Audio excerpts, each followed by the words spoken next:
This is CGTN, China Global Television Network.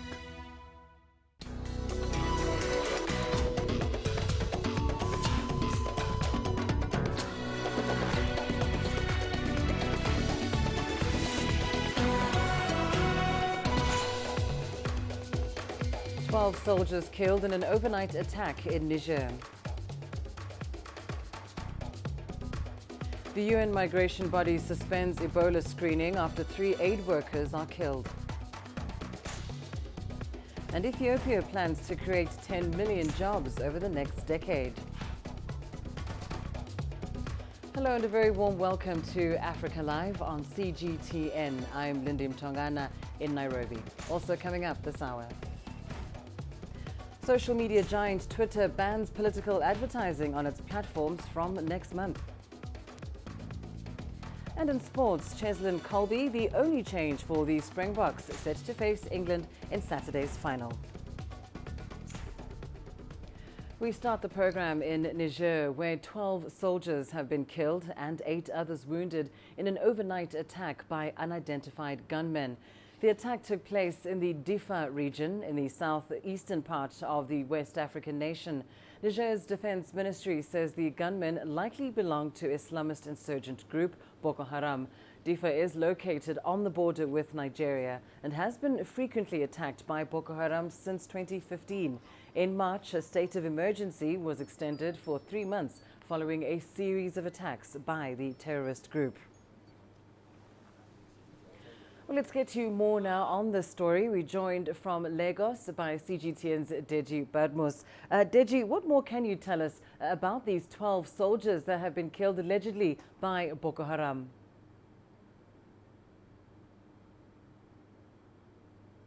Well, Lindy, what we know is that this attack happened in Difa, of course, as you've said, and the target was a military unit in the region known as the Blabrine military unit. We understand the attack actually happened around 3 a.m. local time there, and that the insurgents actually invaded the military base, and in the process they killed 12 soldiers. And we also understand that they made away with weapons in the military base, and it's actually, as you have said, it's not the first time Boko Haram would be targeting Difa, and that's actually the reason why the government statement there says it suspects Boko Haram carried out the attack, even though Boko Haram has actually not claimed responsibility for the attack. But we do know, as we have also seen in the past, that because of its location, Difa is in the southern part of Niger, bordering Nigeria, very close to the Nigerian northeastern state of Borno. So usually what you have is that Boko Haram elements basically cross these borders, loosely guarded border. They cross over to the Nigerian side of the border and carry out attacks, and that's exactly what has happened.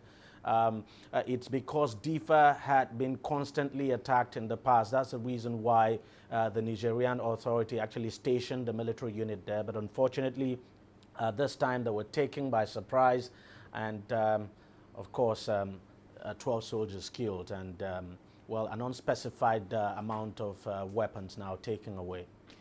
And Deji, we know that Difa is no stranger to insecurity, as you say, because of that location. But is there any reason that attacks would be on the rise at this particular point?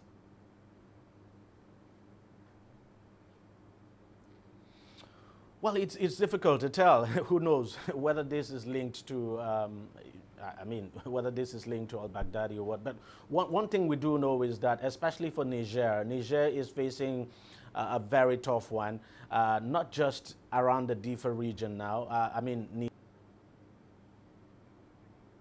Unfortunately, we seem to have lost Deji Badmus there, but of course, that update he's giving us from Lagos, confirming that attack that did take place. Suspected Boko Haram militants said to have killed 12 soldiers and gotten away with some weapons.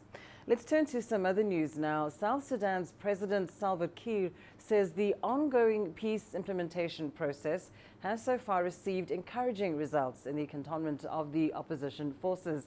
Kiir says some of these unified forces will be jointly trained to form part of the National Security Services, including the VIP Protection Unit for South Sudan. This comes after the ceasefire monitoring body disclosed that opposition forces assembled in various cantonment sites were abandoning them due to the shortage of food and medicine. Now, this may derail efforts to form a unified army. The government and main opposition group are in disagreement over forming the Transitional Unity Government on a deadline which had been set for the 12th of November. The main opposition party, led by Riek Machar, demands all the outstanding issues be solved before the unity government is formed. Well, CGTN's Patrick Oyet has been following this peace process for us in Juba. He joins us now live. Patrick, to begin with, what is the government's position on the delay of the formation of the unity government? Well, it appears we do not have Patrick Oyet with us at the moment. Let's turn to some other news coming out of South Sudan. The UN Migration Agency has suspended Ebola screening services after 3 of its aid workers were killed. A statement released by the International Organization for Migration says the workers were hit by crossfire during clashes between rival armed groups in the country's central Equatoria region.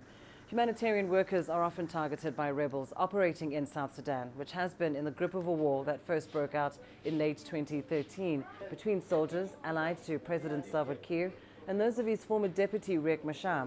Now, last year, 10 aid workers went missing in Yei in the same region. To Ethiopia now, where the nation has launched a countrywide youth employment campaign. The government initiative plans to create 10 million jobs over the next decade. Ethiopia's Jobs Creation Commission has proposed macroeconomic reform aimed at sustaining the economy, under which job creation could be given prominent attention. CGTN's Girum Chala has more. The initiative, dubbed Young Africa Works in Ethiopia, is a partnership between the Ethiopian government and the Canadian company Mastercard. The plan is to help Ethiopia devise a feasible program which would in return deliver 10 million jobs for its youth in 10 years' time.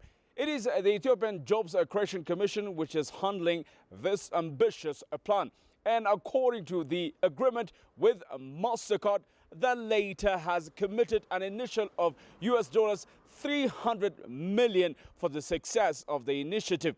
And the information we've got from the Jobs Creation Commission says Young Africa's Works in Ethiopia is aligned with the Ethiopian government's plan to create new jobs to spur economic growth, and was designed in partnership with the government, the private sector, academic institutions, as well as young people themselves. Mastercard Foundation too works with the Commission to create programs to speed up growth in the tourism, agriculture, manufacturing, ICT sectors. Entrepreneurs, small and medium-sized businesses will also be part of the sectors believed to help achieve the plan of creating 10 million jobs in the next decade. Group Data CGTN, Addis Ababa, Ethiopia.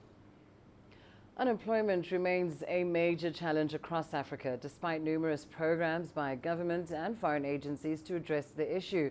Well, for more on this, we're now joined by Raphael Matu, an economist and financial consultant in Nairobi. We're also joined by Mr. Gabriel Kraus, a researcher at the South African Institute for Race Relations in Johannesburg, just to further analyze unemployment challenges across Africa. Mr. Matu, let's start with you. Now, according to the World Bank, 1 in 5 youths in Kenya are unemployed. What are the underlying causes for such unemployment in this country? Thank you for having me. I think there are many factors, of course, maybe what we need to look at, and I think as the question should be addressing the youth unemployment. And most of the factors that really affect unemployment in our youth have a lot to do with maybe what kind of skills are we looking for, maybe probably within the labor market, and what kind of skills are these young people bringing into the labor market. So there appears to be a conflict, or maybe what we can call as maybe structural imbalances between what the labor market demands and what we are really offering within the labor market. And maybe probably to add, of course, most people will really wonder, why are we really talking about economic growth? 5% and above for the last 5 years. Yet we are still talking about youth unemployment. We also have to look on the other side and think about the population growth rate. We are already talking about youth bulge. Almost over 60% of the population is more or less below 35 years of age.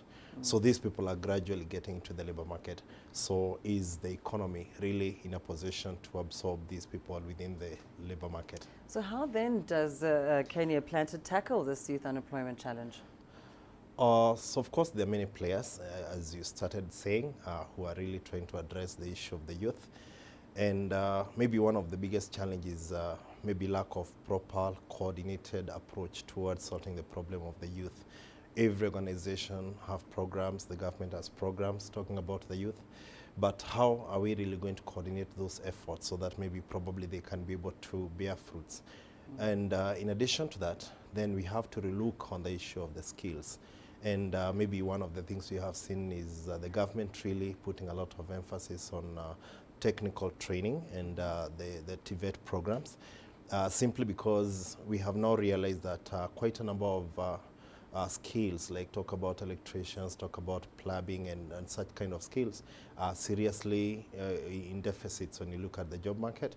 Whereas again, we have also seen maybe the government say certain programs, even at our universities, are no longer relevant and maybe probably need to be scrapped. Right, well, let's turn to the situation in South Africa and see how things are shaping up there. Mr. Kraus, coming to you, South Africa's unemployment rate has worsened to 29%, which is the highest level seen in more than 11 years. In the case of South Africa, what are the underlying causes of this rising unemployment rate? Well, thank you for having me. The South African Reserve Bank has South Africa on the longest downward business cycle on record since World War II, basically. That's since December 2013, quarter on quarter, we've been having a downward business cycle. That's depressing the economy. If you look at capital flight, it's tremendous. This year, 100 billion rand has left the stock exchange from foreign owners, from foreign investors, and that's sort of following on a pattern that's been set for the last few years. So South Africa is being drained of capital because of erosions to property rights, bad policy, and so on. That's on the one side of the equation, the capital side of the equation. On the other side is the labor that needs to mix with that capital to add value to then extract salaries, and there's a tremendous problem too.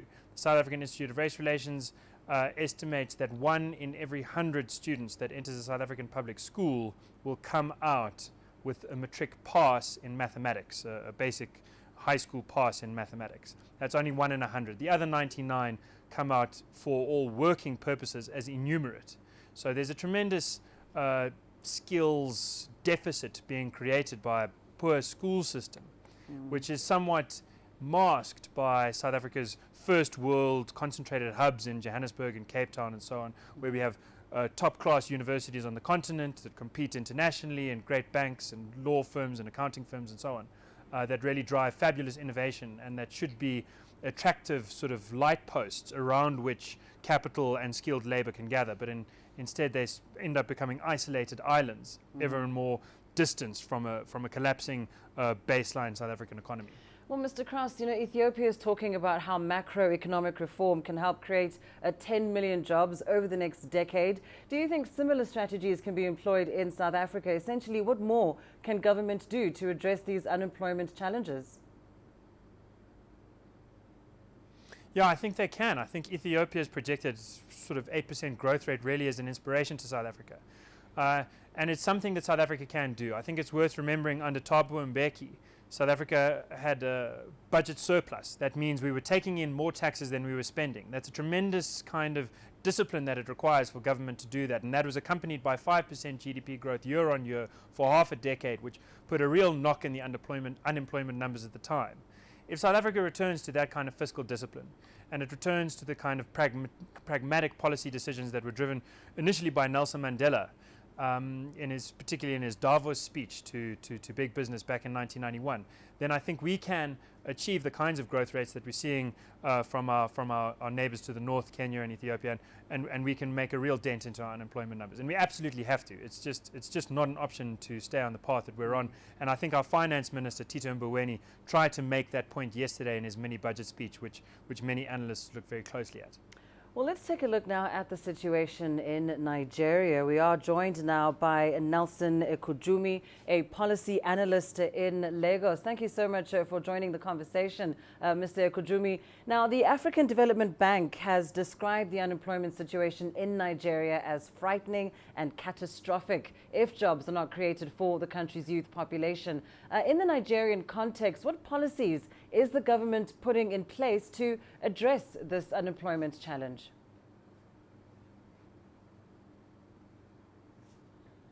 Thank you very much. I think the description by the African Development Bank is very, very apt. It's a reflection of the reality of what obtains here in Nigeria, that we have a lot of our youths, of our young men and women who are out there on the streets without any means of livelihood. And that is why, as you can see, we are still battling with security challenges. We are battling with youth restiveness. So it's a virus that the government has to put in place all necessary machinery to combat. But be that as it may, I think the most important thing for the government to do, first and foremost, is to have a head count of the unemployed youths. In that way, we'll be able to, fashion out a modality or fashion out a plan for addressing that. But as we speak, a lot of us are here to see the roadmap, through addressing this, catastrophic challenge that, staring us in the face here in Nigeria. And Mr. Ekujumi, I mean, we know, of course, that there is more that government can do, but in your view, is there a key role for the private sector in boosting employment in Nigeria?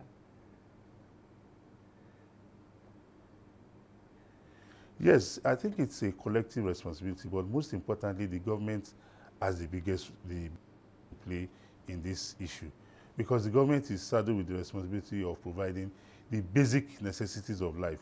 You talk about unemployment in Nigeria, for example. You want to ask, what is the state of infrastructures in Nigeria? What is the state of electricity? What is the state of the health sector? What is the state of the educational sector? What is the state of our roads? These are factors that will go a long way, in ameliorating the unemployment challenge if the government can put its house in order and ensure that these basic facilities, these basic amenities that will make life meaningful, that will engender, foreign direct investment, that will even drive the local industries, to thrive are in place. But as we speak, a lot of these facilities that we're talking about are still in a comatose state. And, until and unless we do that, we put those things in shape, we might still, be taking a walk in the park. Indeed. Well, youth unemployment clearly a major challenge from Kenya to Nigeria to South Africa. Thanks very much to my guests. Of course, we've been joined by Mr. Raphael Matu here in Nairobi, an economist and financial consultant. Nelson Ekujumi joining us from Lagos. He is a policy analyst. And thank you to Mr. Gabriel Kraus, a researcher in Johannesburg, for that analysis. Now, time now for a short break. Stay with us. Coming up, many African cities struggle to keep pace with urbanization. And a yellow fever outbreak claims at least 18 lives in northwest Nigeria.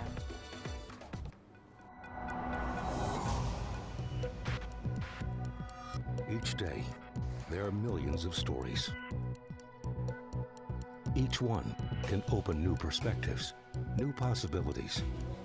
Wherever you look, we are there to see, discover, explore.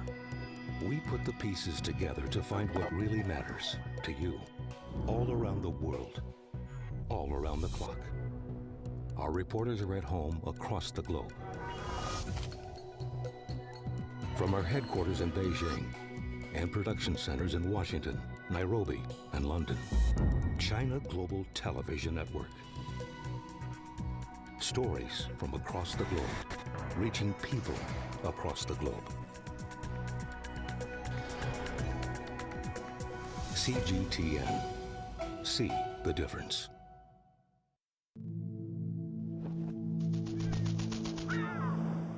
How will your world change today? What happens here? What happens there? Or what you make happen for yourself? If it matters to you, it matters to us too. Your stories are the stories that need to be told. Africa Live. Find your voice.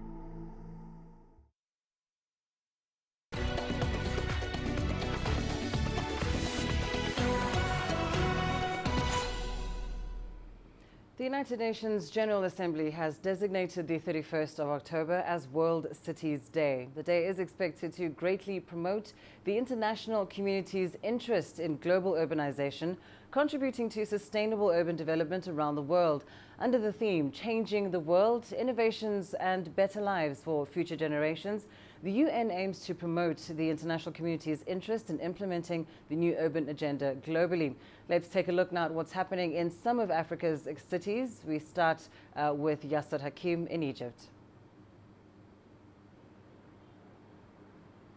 Yes, the UN General Assembly has, like you said, designated the 31st of October as the World Cities Day. And the aim is obviously with the theme, better life for future generations and promoting urban developments. We look at several of the African capital cities through CGTN, and we begin with Johannesburg and Accra.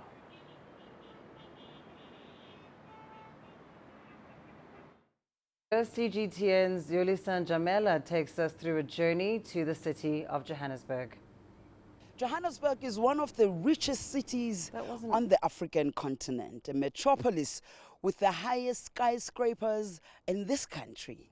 Affectionately known as Jozi or Johannesburg, is the wealthiest province in South Africa, but it remains deeply unequal.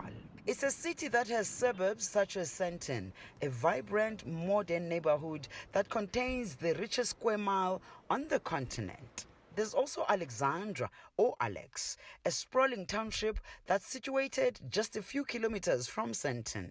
Alex continues to battle unemployment, poverty, crime, and poor services. Johannesburg is a city with a population of just over 5.6 million, making it the most populous city in South Africa.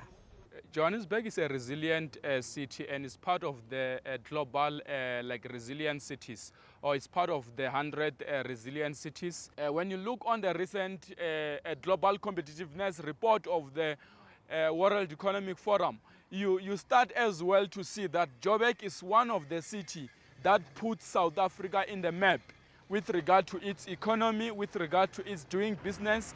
The city has its shadowy past. Johannesburg has many sites relating to the struggle to end racial segregation, among them the Apartheid Museum and the Hector Peterson Memorial. It's also been the scene for some xenophobic attacks. The Johannesburg city centre remains a city area that some prefer to avoid, but it's undergoing major rejuvenation. On its own, it is able to as well accommodate diverse African people, and it has shown that above its counterparts like your Accra, like your Lagos. So Joburg has good management, and it continues to be growing and competent. On the northern side of Jozi, the rich live in the luxurious northern suburbs. This is where the food at some restaurants is Michelin star quality and house prices are eye-watering. These areas remain largely white, but this is slowly changing. Sizo Hena is one of South Africa's celebrity chefs. He owns a restaurant in the northern suburbs and tells us that 25 years after the dawn of democracy, it remains quite tricky to be a black person in the restaurant industry. Being black and being a chef is the most difficult thing in South Africa. And again, being an entrepreneur and a restaurateur, it's not so easy, but you always have to you know, try and prove yourself and prove to everyone that you can deliver number one all the time. With all its many challenges, Johannesburg continues to strive to be the best city on the continent, if not the world. Yulisa Nchamela for CGTN, Johannesburg, South Africa. Ghana's capital city, Accra, has a population of over 2 million people. The city continues to experience rapid urbanization. As a cosmopolitan city, food plays an important role in uniting residents. As CGTN's Nabil Ahmed Rufai reports, a local dish prepared with corn called kenke is the most popular food in Accra and helps bring a diverse city closer together. Diana Tego has lived in Accra all her life. She earns a living by selling kenke, a local dish made with corn. Our mother sold kenke for a living, so when we grew up, we also took up the business. Kenke is the main food of the Gan people, who are natives of Ghana's capital city, Accra. The United Nations marks 31st October as World Cities Day to promote international communities' interest in global urbanization and sustainable urban development. In Accra, it is this meal that is helping improve the living standards of many who prepare and sell it. As the city continues to experience rapid urbanization, it's become a popular dish for locals and newcomers alike. Kenke was previously only eaten with blended pepper and fried fish, but now has some vendors introducing fried eggs and sardines just to make it more appealing to consumers. This business helps me take care of my children. I'm able to support my husband, take care of the family. It has not only provided jobs for many city dwellers, but can also be found being sold in other parts of Ghana. Kenke can be eaten as breakfast, lunch, or even supper. And one reason it's so popular with Accra residents and visitors is that it's also easy on the pocket. With as little as 25 cents, one can buy a bowl of kenke. You know, I'm a busy kind of person. I do delivery. I run my own delivery company. So when I take it like this, it takes me almost for the whole day. It's very heavy, yeah. I like it so much. Aside it being a meal full of carbohydrates, Diana Tego says kenke will not only continue to fill empty stomachs when one is hungry, but will also remain a food that unites the Ghanaian people whenever they come to the city. Nabil Ahmed Rufai, CGTN, Accra, Ghana. Well, let's turn our attention now to the city of Nairobi, and for that we're joined by Constant Cap, an urban planning expert and director of Naipolitans, an urban planning network here in Nairobi. Constant, thank you so much for joining us on the program. Before we hone in specifically on Nairobi, when you look at urban development, what is your general assessment of Africa's major cities? African cities are at an interesting point because the continent is the least urbanized on in the world globally, but has the highest rate of urbanization. So what's happening now on the continent is we have this big shift of people moving into urban areas, and the growth is tremendous. And how the continent responds to that will determine a lot for the upcoming future. And it is that response, isn't it, how cities respond, that tells us about some of the challenges that cities are facing. A city like Nairobi, we often talk about traffic, but in your view, what are some of the big challenges when it comes to lots of people moving into urban areas? Honestly, one of the biggest challenges that goes right across the continent, probably less so in North Africa, but in West, East, Central and Southern Africa, is the massive inequalities, socio-economic inequalities that the cities face. And this of course, has a direct effect on things like service delivery, on how the city will be planned, on the approaches that the city takes. It has a political impact on how the city is managed. So that inequality and social justice issues are critical in the African continent today. And so how do those issues play out when we think about the future of a city like Nairobi? How do people take these into consideration, particularly planners and architects, when they develop these ideas of a future Nairobi? There's been a lot of focus over the last couple of years on how we want African cities to come out, and there's quite a lot of engagement going on among planners across the continent. A lot of publications are now coming out. That may sound a bit theoretical, but it's a start of a much long long-term movement. We're having a lot more participation even through constitutions. A good example is Kenya, where now we have much more residents association involvement, both in the poorer neighborhoods and the more affluent neighborhoods. And that is, the beginning of our process. But we still need to redefine what we want our cities to come out as. We should not copy-paste European, North American or Asian cities. We need to redefine what we want African cities to come out as based on our socio-economic and cultural circumstances. So when you imagine a future Nairobi, what does it look like to you, taking that into consideration that we're not necessarily trying to imitate the growth and development of European cities? First of all, we have to kind of kill this kind of segregation we have within our cities. Using Nairobi as an example, we have very clear marginalized groups that are not, I would say, not even planned for people in what we call the informal settlements. Some people prefer calling them the poorer neighborhoods. So that is one critical area. And once we're able to bring that kind of cohesion, we'll end up giving rights in areas like transportation, in areas like solid waste management, education, and we'll have a bigger focus on proper land use allocation, not just focusing our development on certain communities or groups. Fantastic. Thank you so much, Constant. Constant Cap here joining us in studio, giving us some insight into a future Nairobi. Now let's turn to some other news. We're going to take a short break and we'll be right back after this. Images may appear to be identical, but looks can be deceiving. The difference is not always obvious. It has to be discovered. There are always different sides to a story. We put the focus on the details. To see more, to understand better. CGTN. See the difference.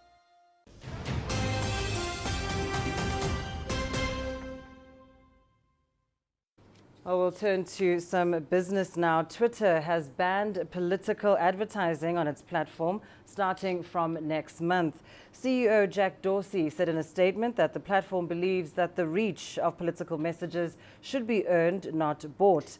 Social media platforms face increasing pressure to block attempts to steer elections with false information. Social media companies, including Twitter's rival Facebook, face pressure to stop selling ads that spread inaccurate information. Twitter's ban takes effect from November 22nd. Now, Boeing's chief executive, Dennis Muilenburg, has apologized to the relatives of the victims of the 737 MAX crashes in Indonesia last October and Ethiopia earlier in the year. 346 people were killed. While attending a hearing at the U.S. Senate, Muilenburg, however, insisted that he would not resign. Giles Gibson reports from Washington. These are just some of the 346 victims of the 737 MAX crashes. Their photos carried into the U.S. Congress by grieving relatives. Lawmakers have pledged they'll get to the bottom of what happened. And the CEO of the company who built the doomed planes has apologized repeatedly to the victims' families this week. We are deeply, deeply sorry. And we'll never forget. And I want you to know that. And we're committed to making the improvements that we need to make. But for Paul Njoroge, who lost his wife, 3 young children and mother-in-law in the Ethiopian Airlines crash, it's too little, too late. 8 months have passed since the crash, and it's easy to say that now because there has been a lot of pressure on Boeing from the public, from the media, from the families of the victims, from the U.S. lawmakers. So it's easy for him to say that he regrets that. Muilenburg also faced U.S. senators on Tuesday, with one lawmaker accusing Boeing of selling, quotes, flying coffins. These hearings come after internal messages between Boeing pilots in 2016 surfaced earlier this month. The company's chief test pilot expressed concern about the software system known as MCAS, saying it was, quotes, running rampant in flight simulations. The anti-stall system was criticized by Indonesian authorities last week in their report on the 2018 Lion Air crash that left 189 people dead. Despite the mounting controversy, Boeing wants US authorities to approve the 737 MAX's return to the skies by the end of the year. but some family members of the victims say the planes should never fly again. Giles Gibson, CGTN, Washington. The U.S. Federal Reserve has cut rates yet again, making it the third time this year as it helps to push growth in the U.S. economy. The target range of key overnight lending is now set at between 150% and 175, a quarter of a percentage point lower than the previous. Fed Chair Jerome Powell said on Wednesday that he believes that monetary policy is now in a good place. He signaled there would be no further reductions unless the economy takes a material turn for the worse. Today, we decided to lower the interest rates for the third time this year. We took this step to help keep the U.S. economy strong in the face of global developments and to provide some insurance against ongoing risks. As I will explain shortly, the policy adjustments we've made since last year are providing, and will continue to provide, meaningful support to the economy. We believe that monetary policy is in a good place. South Africa's debt to GDP ratio is expected to reach 70% in the next 3 years. Finance Minister Tito Mboweni made the shocking announcement when he delivered the medium-term budget policy statement in Parliament on Wednesday. CGTN's Sumitra Naidu tells us more. That wasn't the only shocker. The Treasury has also lowered its growth forecast for 2019 to just 0.5%. In February this year, the growth projection was 1.5%. South Africa's balance sheet is completely out of sync. The government is spending way more than it's making. Debt levels should be around 30%. Instead, it's likely to more than double in the near term. The consolidated budget deficit is now projected at 5.9% of GDP in the current year. This year, the national debt exceeded 3 trillion rand. It exceeded 3 trillion rand. It is expected to rise to 4.5 trillion in the next 3 years. Clearly, we need to do things differently. As things stand, without any policy adjustments, debt will most likely exceed 70% of GDP by 2022-23. This is a serious position that we find ourselves in. But the finance minister is getting tough. Austerity measures will see all government perks and extras scrapped. Various departments, including education, will have smaller budget allocations, and there will be no more support for state-owned entities. We must also wean state-owned companies off the national budget. They must learn to stand on their own feet. We cannot continue to throw money at Eskom, I think everybody agrees. For the sizable support required, it cannot obviously be business as usual. In our view, Honorable Deputy Speaker, Eskom must do the following. 1, run their current plant and equipment better. 2, achieve other operational efficiencies, including better cash management. 3, fast-track the separation of the utility into the 3 parts as endorsed by the political principles. There should be no doubt about these policy decisions. Going forward, new cash flow support will no longer be based on equity, but will be in the form of loans. Tax revenues are down 4%. Money will be allocated to SARS to help with tax collections. But with poor growth, the tax base isn't growing. The rand slumped immediately in reaction to the speech. The currency weakened at 2.5% against the dollar, pushing back to the 15 rand level. The debt and growth projections are worrying, especially with ratings agency Moody's set to deliver a review on Friday.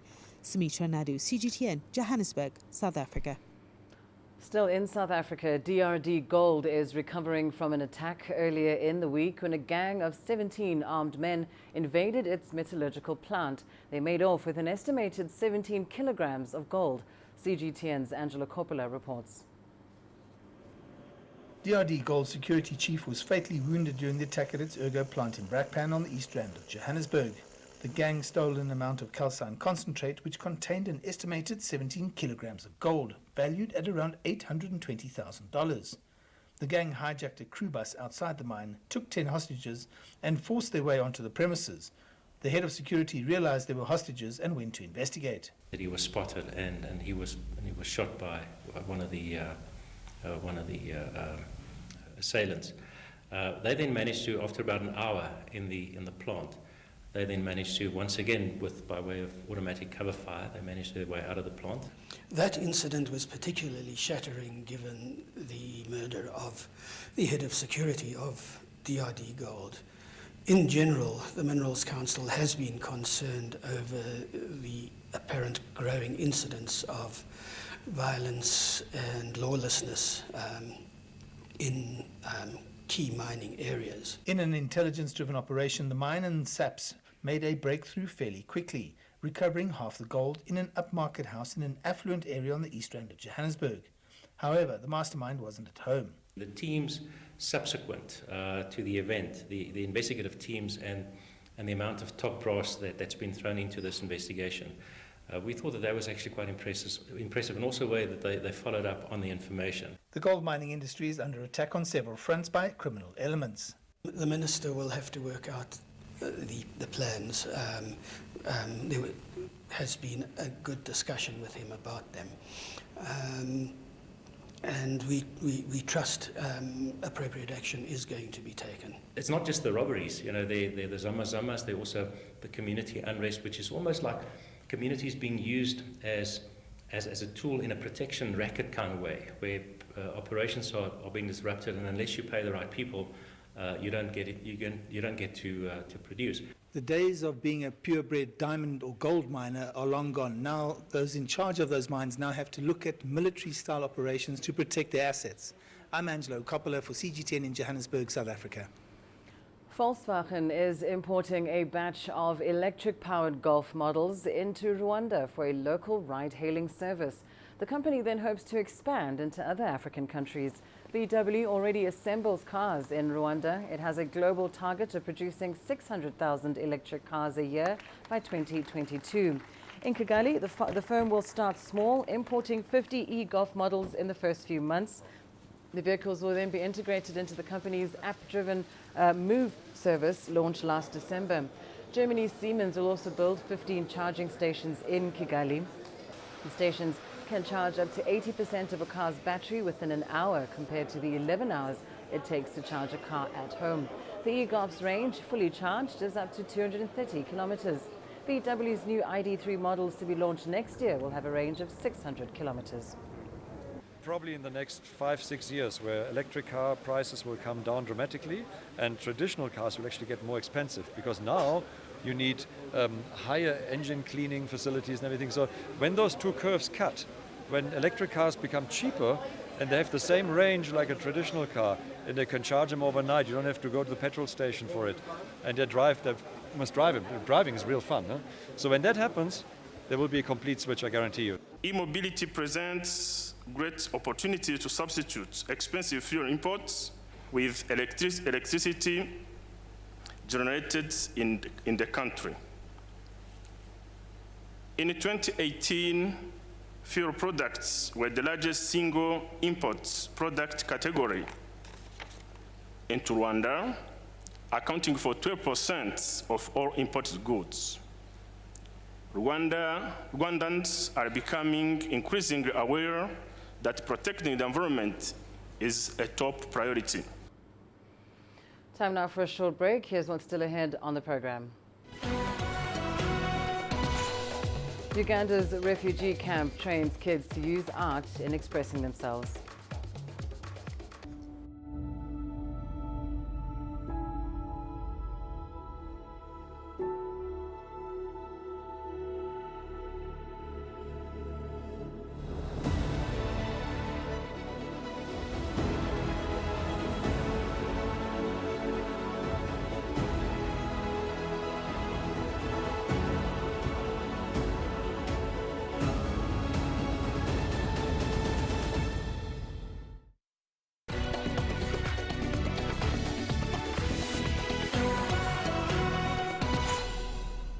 In Morocco, the launch ceremony of a 3-part documentary series entitled China, Time of She has been held at the China Culture Center in the country's capital, Rabat. The film is a co-production with the Discovery Channel and Meridian Line Films that uses stories of individuals from Africa, Asia and Europe to illustrate Chinese President Xi Jinping's strategy in governing China and his vision for a community with a shared future for mankind. Hundreds of guests, including Moroccan government officials, professionals of the media industry and others, participated in the event to watch an episode of the documentary.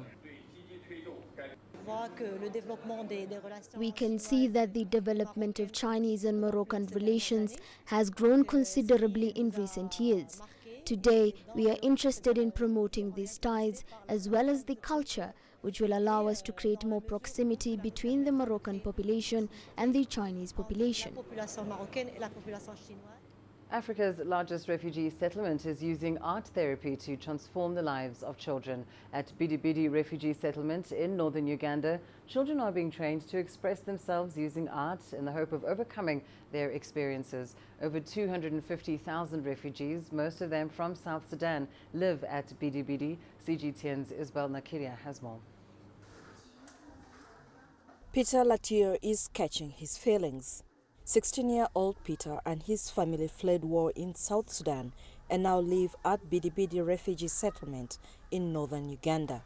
But he's still struggling to forget the experiences he went through. If you have drawn something like that and you're showing to the community, they will know that really let us stay with peace in this Kamia, such that we shall be together, such that peace will come back in South Sudan, we shall go peacefully without any separation or tribalism. Peter and over 4,000 South Sudanese refugees now studying here at Twajiji Primary School are finding solace in art. Using spaces on their classroom walls, these refugee children are using art to express themselves. Some of the drawings are asking their leaders back in South Sudan to come on the negotiation table and talk rather than fight. Art educators here are teaching refugee children to express their thoughts and tell the stories of their lives through painting. Through art, they hope to help refugees rebuild their lives. We don't only rely on drawings. We don't only rely on sketching things, but we emphasize much on living together, sharing together. So all those aspects that bring people together, we also emphasize those ones. And you'll find that after emphasizing those, they will be able to come up with the stories. And we also use that chance to give career guidance. These children are lucky to be getting an education in the camp, but they still miss home.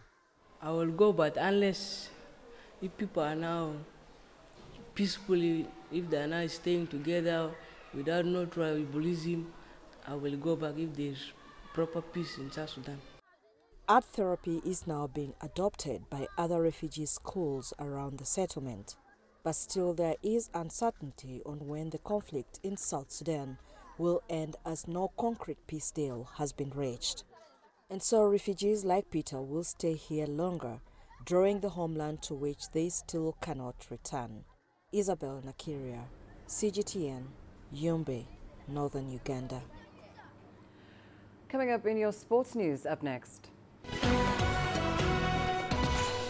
Cheslin Kolbe, the only change for the Springbok squad, set to face England in Saturday's final.